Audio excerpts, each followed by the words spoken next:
India has issued a clear advisory asking its citizens to leave Iran. We've seen it with Ukraine, very recently with Iran itself. From your experience, this is a unique and a complex situation. How complex are evacuations in a country facing internal unrest and external military threats? Recently, Sri Lanka was another example, Nepal was another example, but that was close to home. This is Iran, and we've seen happen, in the recent past as well. We've got those flights that are ready, but what's the current situation looking like according to you?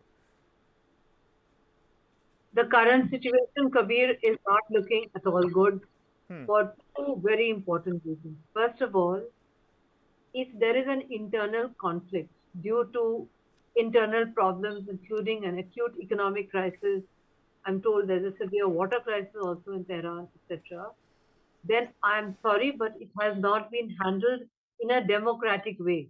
What the regime should have done is to have immediately got into negotiations with those who are protesting and try to find a way out. Instead of which, the response was too slow, even though the reformist president did make some conciliatory noises. And the crackdown now, where security forces are shooting to kill and have actually killed Iranians, unarmed Iranians, and are executing. One is going to be executed tomorrow. A Yep. 27-year-old Iranian is going to be executed tomorrow, according to the news. This is going to push Iran into a civil war type of situation. On top of that, we have the external complication Yep. of President Trump openly interfering in the internal affairs of Iran. The Shah of Iran's son talking about making a comeback, ignoring the manner in which his father was forced to leave Iran and how the Iranian Revolution happened in the first place. But when President Trump says help is on the way, it is not clear whether there are going to be drone strikes, there are going to be air raids, etc. And what kind of collateral is going to take place with those strikes as well, Ambassador? But, before we talk about Donald Trump on one side and Khamenei on the other, is there more that the Indian embassy in Tehran can do right now? And of course, from your own experience, Indians on the ground, what should they be most prepared for right now? We know that Iranians are already fleeing through that land border into Turkey. Well, first of all, I'd like to say that in the earlier situations that you cited, the internet was on. Yep. Usually, what we do is the embassy sets up a helpline, and the internet is functioning. So we can reassure the citizens, tell them where to be in at a point where we can have them picked up, etc.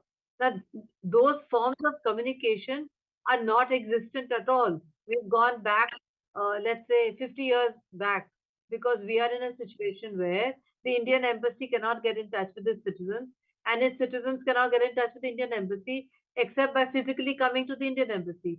So the form of communication has been completely broken. So unless the internet is restored, we are not able to uh, help them beyond a point. Secondly, as one of those students said, for instance, I presume it means you cannot anymore make financial transactions through your mobile phone, the cash transactions through your mobile phone. So Yep. let's say you need to hire a car or go get onto a bus to move to the border. You need some finances with you, and since most people, when they are on mobile banking, they don't keep too much of cash with them. This is a big problem. So I would say that the most important thing right now is to spread the information. Please do not panic. Please keep in touch with the embassy. Yep. There's a helpline. There are some sat phones working, even though people are, I'm told some of them are getting confiscated, but some sat phones are working, etc. And the issue also is, Kabir, which border should they go to? Yeah. Because the Turks are not exactly friendly with us. And will they be prepared to give a visa on arrival? I'm sure we must be talking to the Turks because that is the closest border.